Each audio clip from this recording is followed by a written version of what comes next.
नमस्कार दोस्तों, 25 साल बाद आदित्य पुरी ने एचडीएफसी बैंक को कहा अलविदा, ऐसे खड़ा किया देश का नंबर 1 बैंक।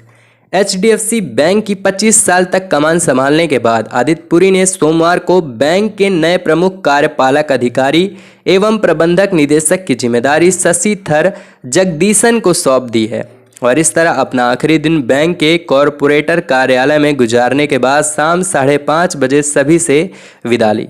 पुरी ने 25 साल पहले निजी क्षेत्र के बैंक के पहले प्रमुख की जिम्मेदारी संभाली और 1,20,000 लोगों को नौकरी देने वाले बैंकिंग कारोबार को अपने कंधों पर खड़ा किया। अधिकारियों ने बताया कि पदभार संभालने के कार्यक्रम में जगदीशन शहर के लोअर परेल इलाके के कमला मिल परिसर के सामने स्थित बैंक मुख्यालय में पहुंचे। पुरी और जगदीशन दोनों ने अपने साथियों को वर्चुअल माध्यम से संबोधित किया। अपने संबोधन में पुरी ने बैंक को बनाने की अपनी यात्रा को याद किया, जिसमें सबसे ज़्यादा ध्यान कर्मचारियों पर दिया गया। इससे पहले दिन में एचडीएफसी बैंक के प्रतिद्वंदी बैंक आईसीआईसी बैंक ने सार्वजनिक तौर पर पुरी को प्रेरणा का स्रोत बताते हुए उनके सम्मान में ट्वीट किया। आईसीआईसी बैंक ने अपने आधिकारिक ट्विटर हैंडल पर लिखा, आईसीआईसीआई बैंक भारतीय बैंकिंग उद्योग में आदित्य पुरी के योगदान के लिए उनका आभार व्यक्त करता है। बैंक ने कहा, अपने कई दशकों के कार्यकाल में आप कई लोगों के लिए प्रेरणा बने रहे। हम आपके उज्जवल भविष्य की कामना करते हैं।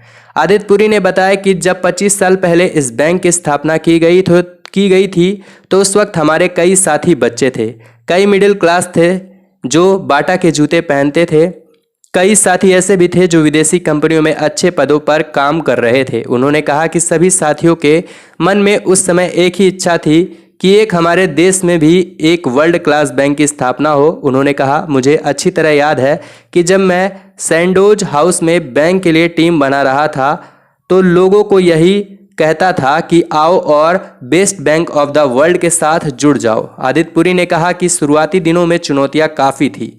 पैसों की कमी की वजह से हमने कमला मिल्स में जाकर अपना ऑफिस खोला था। दिन में काम करके घर लौट जाते थे। जब अगले दिन सुबह दफ्तर पहुंचते थे तो कंप्यूटर और मशीनें नहीं चलती थी क्योंकि चूहों ने केबल कुतर डाले थे। उन्होंने कहा कि शुरुआत में हमारी ट्रेनिंग पेड़ों के नीचे होती थी, लेकिन भगवान का शुक्र है कि हमने जो फैसला लिया उस पर आगे बढ़ते रहे और आज हम यहाँ तक पहुँचे।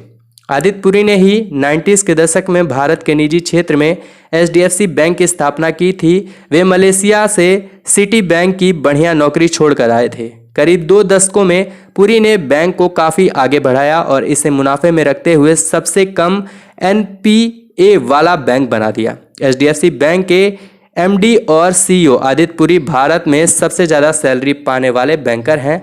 बीते वित्त वर्ष में आदित्य पुरी की सैलरी और अन्य लाभ 38% बढ़कर 18.92 करोड़ तक पहुंच गई है। इसके अलावा बैंक की सालाना रिपोर्ट के मुताबिक पिछले वित्त वर्ष में आदित्य पुरी को शेयर ऑप्शन का उपयोग करने पर 161.56 करोड़ रुपए अतिरिक्त मिले हैं। तो दोस्तों, ये थी आदित्य पुरी की कहानी।